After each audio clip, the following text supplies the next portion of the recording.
on to a new chapter, a new topic, which is community outreach. Specifically, how the unit can benefit from the community and how the community can benefit from the unit. So some of the takeaways from this session will be that we will be helping to identify potential community resources available to the unit, how to involve the unit in the community, and how scouting can help the community and the community can help scouting. We'll talk about the use of websites and social media, and this will be a major focus. And my colleagues for this particular session will be Amy Tadlock, as well as Rachel and Matt McKiff. And so each of us are going to just tag team on this panel, and then we'll do some Q&A at the end if there's time. So first, let's talk about potential community resources and how to involve the unit in the community. The one item that I think is key in all of this, that the community plays such a vital role in, is how to find your charter partner. We've talked briefly about that in a few sessions before, but there's so many choices and opportunities out there, and this is such a key topic for all of our new units that are being created right now that need to find a charter partner. And so there's various sources you can go to. First off, I would encourage you to look at your Latter-day Saint business owners. These would be the small businesses in your community. These would be folks who maybe dentist offices or law firms or whatnot who have an interest and a desire in sponsoring a troop for our demographic, and also perhaps have been in scouting themselves and may even have a place to meet potentially. I was talking to Mark about this about 6 months ago, and he says nationally there's over 2,000 small businesses that are charter partners for troops across the country. So it's not an unusual model. So don't negate that. When you're searching for your charter partner, think about your network of colleagues and friends, perhaps people in your ward or stake who might consider playing that role. In my particular case, we're chartered Troop 2020 by Odenwalder Dentistry in Oceanside, California. Fantastic relationship. He's on our committee and also an assistant scoutmaster. There's also service clubs. Many people have chatted about that in the feature here, the service clubs being available to you. Some examples would include the Rotary Club, the Kiwanis, Optimus and Seroptimus, Moose Lodge, Elks Lodge, and then the Veterans Organization, American Legion, and Veterans of Foreign Wars. There are many others too. And many of these have national goals written into their charter to sponsor youth organizations. So you might actually find that a local service club or in your neighborhood does not sponsor a unit, either Boy Scouts, Girl Scouts, or other youth organization. And they might very well be looking to sponsor a unit just to check off that box and meet their own annual goals. There's other volunteer organizations that are out there that you can look at as well. I would just give a brief shout out to one that's forming in my area in North San Diego County called the Knights of Buena Creek. Their whole purpose is to serve service organizations. I'm on the board for that particular unit. That organization's coming together. And on the resources, you can see our Facebook page. You could also, though, as someone going into scouting, if there may not be a new unit that you could join, you'll have to do some shopping. You'll want to visit many units that are around, find out maybe through your district, the different units that are within 5-10 miles of your house, and go visit them and let them talk to the leaders of the troop. Go to a meeting, see what it looks like, see how the patrols interact, how are the packs, and what the leadership's like. Are you embraced by the other adults there? Do they want you to join with you? Get a feel that way. Of course, in all of this, your church responsibilities come first. And so focus on trying to pick a unit that doesn't meet on the same night as your mutual or as your young men and young women's organization, other activities that are important to you. Okay, let's move on. By the way, for you, those of you who are following along, we're on page 21 through 25 of the handbook.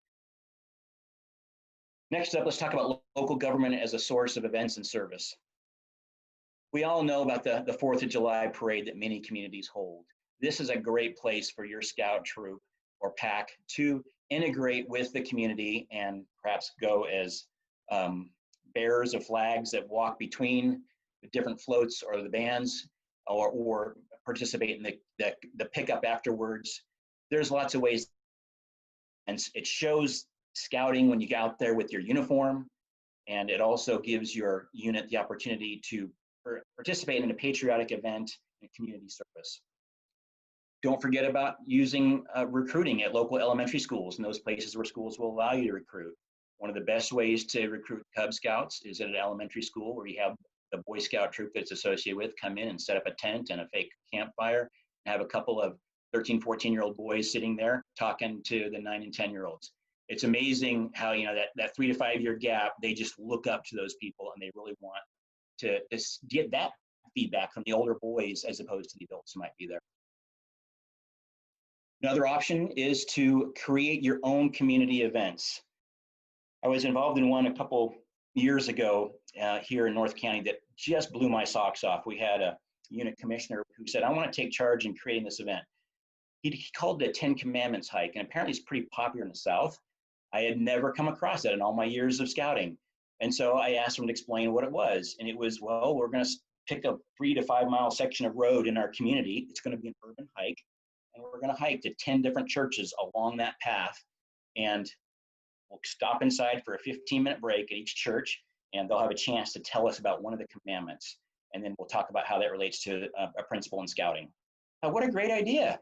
You can get a 5 mile hike in, one of the requirements of scouting. You can get involved in the community and integrate a number of units in the whole activity. So our district planned that. We ended up as our last location, the building that I attend church at, the Vista 5th Ward, and it was fantastic. It was a great event, loved it. So that's an idea for something you might consider organizing at a district level for multiple units. Another one that I've seen work successfully in San Diego, we have a number of military cemeteries, and placing flags on those cemeteries is a very common thing to do during the federal holidays that relate to that. And so it's an opportunity to serve there. There may be other community opportunities for you to look at as well. I would encourage you to look at your websites and think about ways you can integrate your troop in that way in a service role. And I think turn it over to Amy Tadlock for her portion on this one. Thank you, Trevor.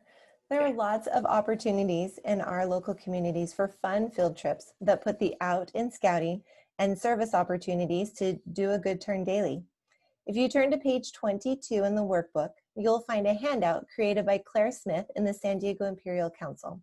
And while these same opportunities may not be available in your community, it is a great idea generator. Have you considered contacting your local Audubon Society? Oftentimes, this organization will give free tours in local wildlife areas, including types of birds, to animal tracks and plant identification, and land conservation techniques. These educational opportunities are a lot of fun for Cubs and Scouts. Check with your local state parks. Many have a junior ranger program or guided tours as well. During COVID-19, the California State Parks has had an amazing program of weekly broadcasts for youth by the local rangers. These two organizations are also wonderful contacts for service projects, from water and soil conservation to signage and even Eagle Scout projects. Our local food bank here in San Diego County allows youth as young as 11 to volunteer. And while the younger youth under age 11 are not able to volunteer, they can schedule a tour of the facility, which is super cool, no pun intended, especially when you get to see the warehouse-sized fridge. Many local churches and small nonprofits reach out to help homeless populations here in San Diego. They often take donations of humanitarian kits and personal hygiene kits, which are great projects to assemble at PAC and troop meetings. In San Diego, we have an organization called I Love a Clean San Diego. Who doesn't? And they offer regular signups for community cleanup events, invasive species removal, and they come out and talk to groups about how to be more conservation-minded to reduce waste or learn how to compost. Don't forget your local retirement homes. While we can't visit now, many residents would appreciate a hand-drawn picture or letter. And after it is safe to visit, your unit could host a talent show or simply play bingo or trivia or Wii with the residents. I will warn you, the vets at the California Veterans Home have a streak of perfect 300 bowling scores. Talking about vets, we can't forget Memorial Day flag placements or December when the cemeteries lay wreaths on behalf of deceased veterans. Sometimes the military cemeteries are a great opportunity to help with these events, but also your local cemeteries may have veterans marked at their cemetery as well, and they might put out flags and wreaths in addition to the national cemeteries. By thinking about what is in your local area, each town or city is unique, There are all kinds of opportunities around us. And if you're still having trouble getting started, check out justserve.org. Along with JustServe, Facebook is another resource, not just for recruiting, but also for connecting and promoting. This is a good time to transition to connecting digitally to your community. We touched on this topic briefly before, but there are some great scouting resources that I would like to share with you. Many units use digital platforms to share information with their unit's families. Often the first step is choosing the platform that works best for your unit. Some choose to have a website, while others choose to use Facebook or Instagram. And yet some units have both. I would encourage you, if you're looking to get more connected in your community, to become part of Facebook and join the local groups in your neighborhood. However, if you're under 40, Instagram may be more your speed. Before taking the plunge into social media and digital media, it's important to know that Scouting has created guidelines for keeping youth safe digitally as well. Be sure and read through the Guide to Safe Scouting. This publication is extremely important for all adult leaders to have access to and be familiar with. The online guide is the most up-to-date and accurate and can be accessed through scouting.org. Along with the Guide to Safe Scouting and Youth Protection Training, the Boy Scouts of America have also published information about digital safety. Let's take a look at the BSA's social media guidelines. I'm going to share my screen with you. Okay, so here you can see the website that the BSA has created. It's on Scouting Wire, and there's a long list of information, and I just want to highlight a couple of items specifically. One is abiding by the Too Deep leadership policy that governs all Scouting activities also applies to the use of social media. To help ensure that all communications on social media channels remain positive and safe, these channels must be public. All communication on them or through them must also be public. It is recommended that any Scouts with personal profiles or social media profiles make those private so that the Scout's personal information is not accessible by the public. And last, you should not do anything on a social media channel that reflects poorly on you or the individuals in your council or unit, the Boy Scouts of America, or anyone else. You may want to take time to discuss the use of social media in a parent or committee meeting so that all the parents are aware of the safety guidelines.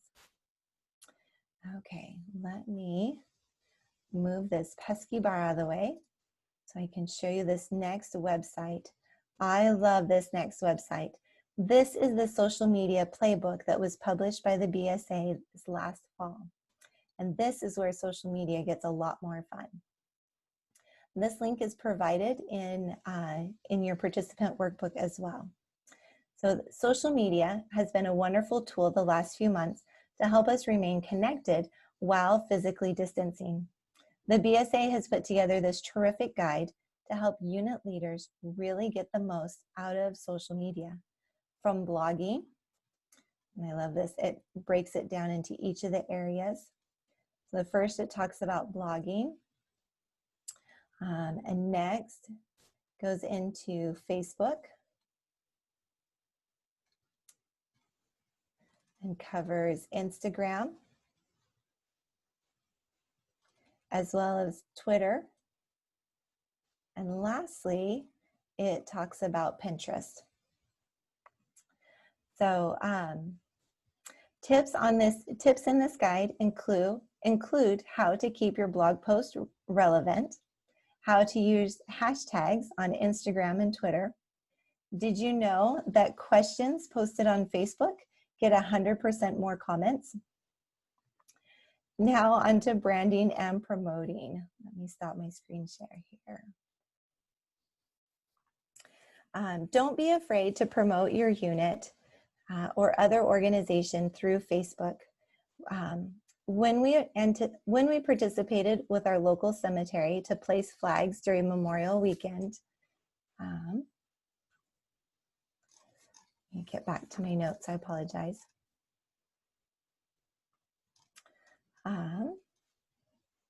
Here we go.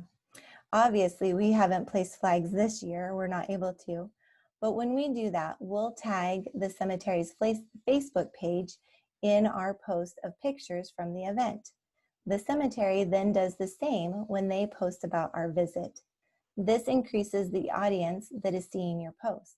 This is a great use of advertising for your units, as well as for local businesses and nonprofits in your community.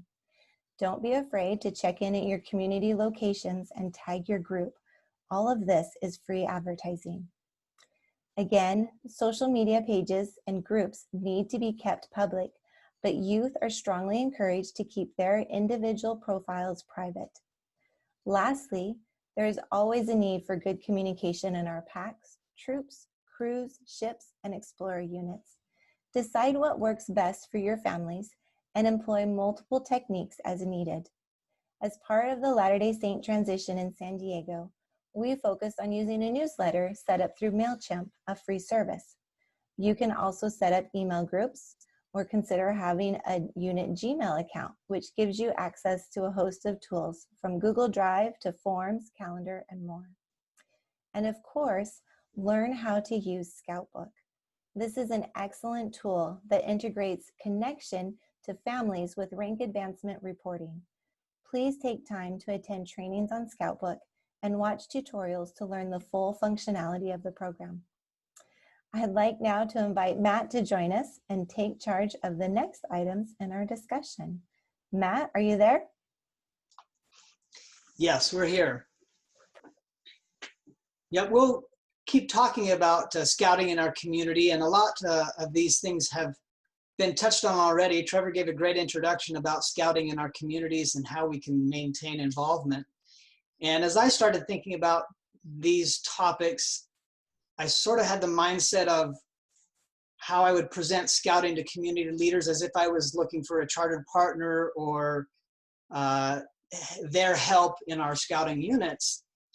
And so my thoughts are kind of in that line of thinking. And obviously service comes to mind first. I mean, service projects that benefit the community directly or a community organization directly is an obvious benefit. Even though they're small, many, many projects add up, and we enhance each of our communities by service. Other community involvement in events. Trevor also mentioned parades, and that also occurred to me. I thought, who doesn't love a parade? Mm-hmm. And parades don't happen without participants parading, and those are usually organizations, community organizations, whether they be school or sports groups or clubs or whatever. And people love to see youth in these parades, whether it be a team or a school band or whatever. And they also love to see scouts marching with a flag or whatever it is. It adds benefit or value to that parade. And we need to look for those opportunities. And that brings me to my next point. I thought, these opportunities aren't going to come to us always. We're not always going to be invited unless we ask or seek them out. It also occurred to me when, as a scoutmaster, planning activities, and as it was mentioned earlier by someone, if you cancel an event, you're going to have a hard time convincing those boys later that you're serious. You need to prove to the boys that you're serious, and you need to prove to the community that you're serious and that we're going to be involved and that we're going to be who we say we are. And if we do that, then opportunities will flow to us. When we finally chartered a unit with a service club, we started to get offers from other organizations like the Salvation Army, I believe. Mm-hmm. When people see that you mean business, then opportunities will come to you. And I think that's especially true in our community where we have so many experienced scouters and people with training and history. Sometimes they're waiting to see what you're going to do, and then they will help you. Moving on, other benefits of scouting to the community are directly to the families. We offer an additional wholesome activity for families to choose. And the same concept applies. Families won't choose it unless they know and have confidence that it's going to happen. So I think the first step is on us to prove it. Beyond that, though, for families, scouting offers an identity to youth and connection, the idea of connectedness. This is an important concept in growth and development of mental health, which we could get into that whole discussion, but it is important to have a sense of identity and connectedness to something good and to other people. And it was mentioned earlier that a boy or girl, a youth, we're changing our vernacular to youth, of course. Our children, our youth, don't just do a merit badge. We run the mile with our kids, and we support them by, their physical fitness, or we all join in to do everything because it's fun, and that's been a good thing. So families are involved in multiple ways. It's a concept that's been repeated a lot lately. We mentioned the bridge earlier, that scouting is a bridge, and a couple of years ago we used the term connect them to heaven. Connectedness is a very important concept. Finally, I'd like to discuss about how the long range goals. We have the short game and the long game. The long game is that we are preparing citizens of the future and future or tomorrow's leaders. Scouting is designed to, and the new Vanguard Award, it's designed for a longitudinal effect that will have an impact or a ripple effect for years or decades in every community that it touches. And so let's not lose sight of that when we start planning the fun activities next week. We are really building a strong future for our communities by building character, responsibility, citizenship, leadership, dedication to goals, to the truth, to values, and all of those things. And as we mentioned earlier, follow through. The idea of training people to be goal-oriented, training youth to be goal-oriented, and being finishers, not just starters. You might say that we're training them to keep promises or even covenants. So with that, I believe that we can have this impact. For sure. On the reverse of this, Matt was talking how scouting can help the community. I want to focus on how the community can help scouting. And my thoughts have gone threefold: to volunteering, promotion and cooperation, and then financial support. So when I think about volunteering, I think about having a community group and people in the community that may not be involved otherwise to join direct leadership by joining as a committee member or a unit leader. Less direct by teaching a skill or being a merit badge counselor. Matt and I were thinking in our own neighborhood, people who are of our faith and not of our faith. We counted 12 different people that we know could, be a phone call away to offering instruction and support if we needed. And what better way to involve everybody, but then to invite, would you be a merit badge counselor in personal management? Or at least teach one section. Or teach a segment, yeah, to, citizenship in the nation or community. That would be great. There are so many civic-minded people in our midst. Which also brings up the idea of resource surveys. Right. We failed to mention that in our new unit discussion, how important family surveys are. Who are the resources? What do they have to offer? How we can involve people around us within our families, in our units, but also in our midst. Thank you for that reminder. There are also ways to be a friend to the troop by sharing resources. Someone in our midst works for a hotel, a local hotel, and he has let us know that he would be so happy to let us use his conference room for courts of honor. And it only happened after we mentioned, did you know that people in our area have started a troop and that there is scouting happening? Our problem is we just don't know where to meet. Well, you know, he raised his hand in our little group discussion. I work at a hotel. Let me extend that to you. And there are people who are willing to extend their equipment, their expertise, their time, their experiences with us when we invite them. And we offer them opportunities to volunteer for us, which, you know, is a circular experience. We help them, they help us.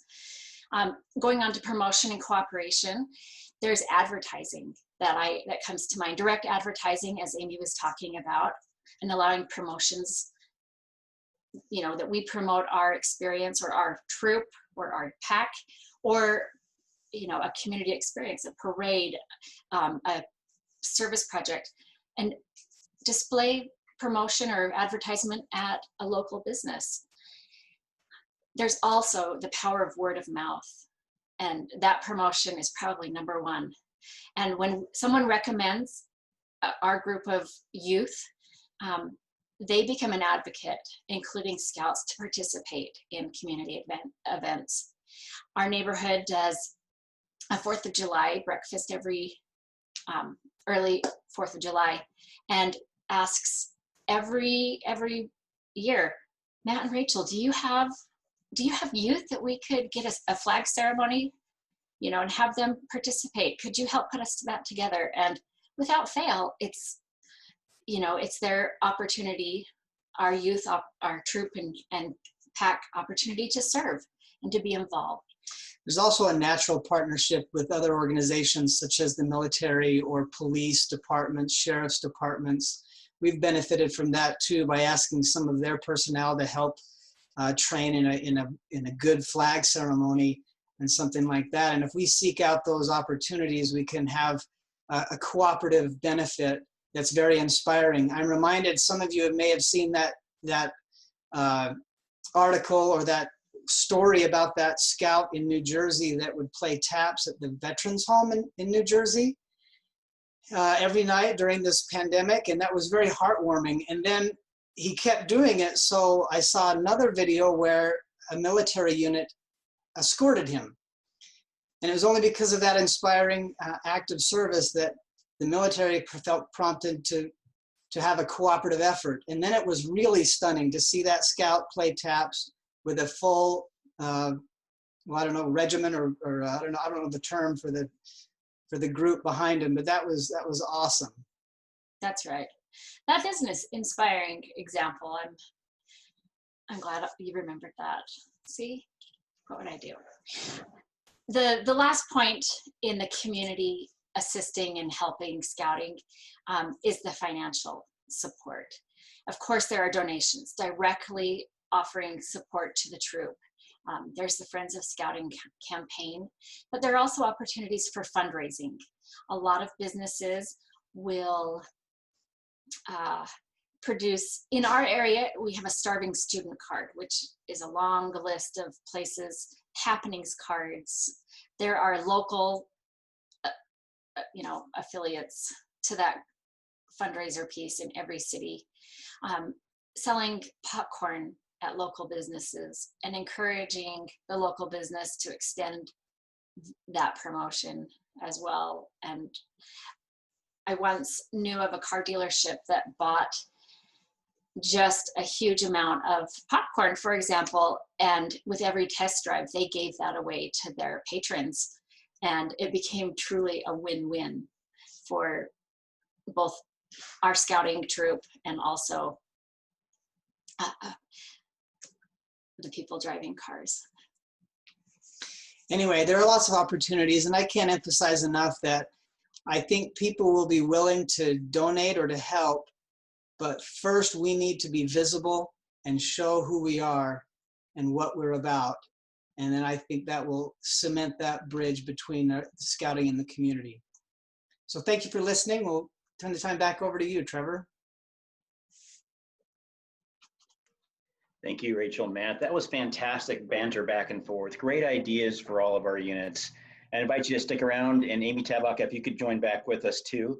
And then Amy Hutcherson, if there are any questions related to this topic that you might queue up, that'd be great for our 4-person panel. And while you're doing that, I just might want to share one last item. I mentioned Dick Priest was my Scoutmaster in Troop 710. I earned my Eagle Scout in 1983. I was 16 years old. Ronald Reagan signed my Eagle certificate.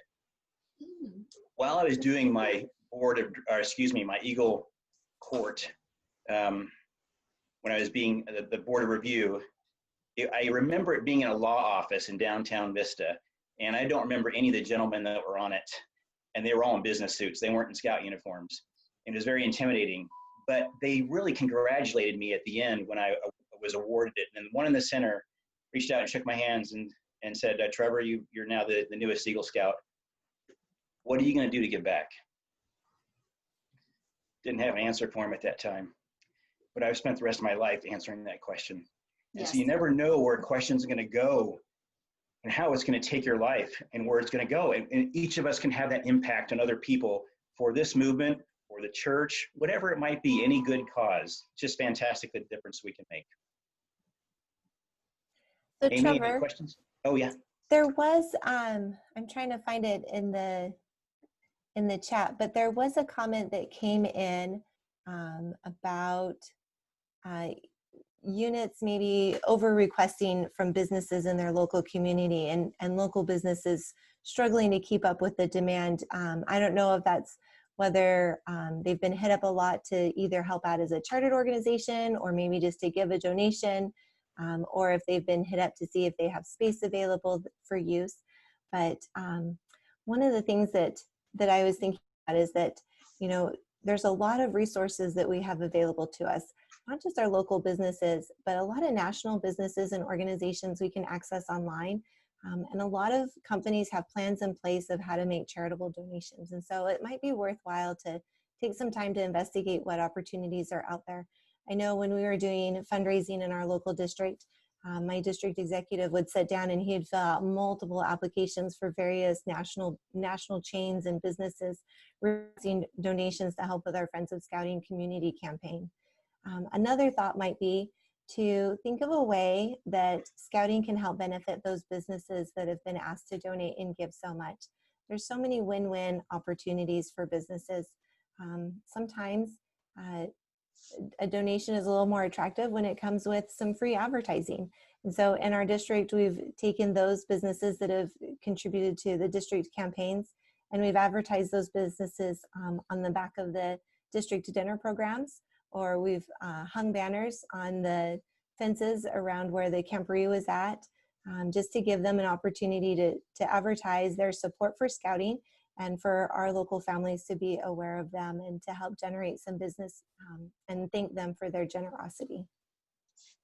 To piggyback on Amy's comment just now, the thought came to my mind of how a business would respond to us when they anticipate we're coming to them with requests for money, but we actually show up with a few life scouts who are anticipating their Eagle projects, to say that we have scouts that are eager to serve. What could we do to serve your establishment? You've helped us so many times. What could we do with our manpower, our man hours, and our organization to help you?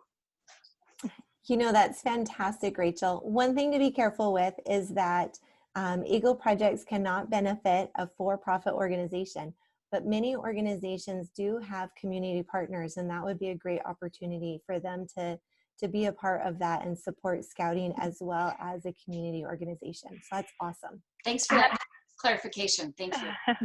So I have to just chime in and say, as a professional scouter, all of this conversation is music to my ears, right? We are this is so inspiring to me as well. I'm a volunteer as well, so I have both perspectives, but so oftentimes we, you know, on the professional scouting side, you know, a lot of times we do have, there's goals to meet there, and from a troop perspective, to run a troop, you know, you need to fundraise, you need to have volunteers and all these things. So thinking about community outreach and always going, hey, help us, help us, help us. And if we flip that coin, hey, let us help you. Hey, let us help you. And then the help will almost come naturally, right? So it's, They'll think of us for opportunities, and they'll think of us for manpower or exposure and representation. Thank you. yeah, for sure. I don't know that we have any more questions in the Q&A. If there's more in the chat, I haven't been looking into that much because there's a lot going on that side of the park. But Amy, have you seen any other questions in the chat? You know, I've seen some comments. One I really liked was, remember when you're advertising your unit on social media to put in specific information like that it's a girls unit and the zip codes that it serves. All of that information will help populate on a Google search when somebody's looking for information about a unit to join. Yeah. So, you know, another way to be involved in your community too, this is probably more under recruiting, but don't forget that units can go in to my.scouting.org. And if you remember the key 3, if you're a Cub Master or Scoutmaster or committee chair, you can go in and update your Be a Scout pin that shows up on the beascout.org website that shows the location of local troops and packs in your area. So that's another great resource. Absolutely. That's a good one. And you can also turn on your online registration, which is even more helpful so that folks can register online with you. Yes. Well, this has been great discussion here. Thanks all for participating. You know, Charles, as I look at the schedule, I think we may have skipped a 10-minute break. Do you want to take that now? You know, I think I didn't see a 10-minute break, tell you the truth, Trevor, but let's just keep moving through. How about Okay. that? Let's do that. And I think we've got, thank you very much for that wonderful presentation, all 5 of you. That was just wonderful. I learned a lot from that. And I love the idea about going to parts in the community and just serving and offering our services. You know, when we throw our bread upon the water, it comes back tenfold.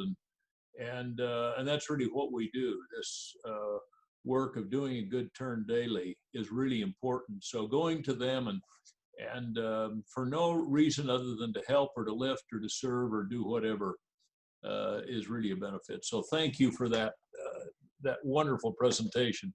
I think